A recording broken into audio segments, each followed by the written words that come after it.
আচলতে এইটো এওঁলোকে মই অহাৰ পাছত তাৰমানে এওঁলোকক কৈ মেলি এওঁলোকে লগে লগে এইটো লগাইও দিলে। লগাই দিয়াৰ পাছত আমাৰ উইদিন আজি ৩-৪ দিন মানৰ আগত আমাৰ ক্লিয়াৰে হ'লেহেঁতেন।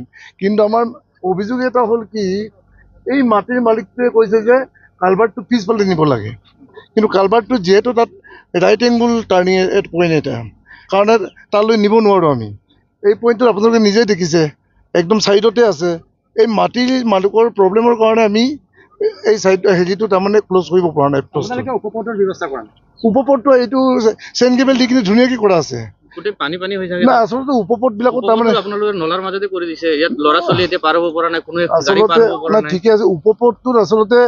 উপপথটোত চাবৱেটোত আচলতে অলপ ছাবমাৰ্জ হৈ থাকে আৰু এইটোত আমি ইয়াত কালভাৰ্ট দিব নোৱাৰোঁ এইটো আৰু এতিয়া, কাৰণ এইটোতো উইদিন শ্বৰ্ট টাইমতে উলিয়াই দিয়াৰ আমাৰ টাৰ্গেট আছিলে।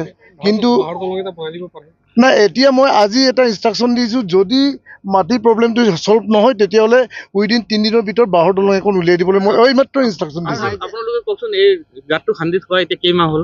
নাই, গাঁতটো মই অহাৰ পাছতহে আগতে আমি নিউজ এটা কৰিছিলোঁ তেতিয়া। নাই, তাৰ পাছতে এওঁলোকক কৈ মেলি মই এই কালভাৰটো লে কৰিবলৈ দিছোঁ। মই অহা আজি 2-3 মাহ হৈছে, লগে লগে মই ইহঁতক কৈ মেলি এই কালভাৰটো লে কৰিবলৈ দিছোঁ। 3 মাহৰ পৰা গাঁতটো এনেকুৱা আছে?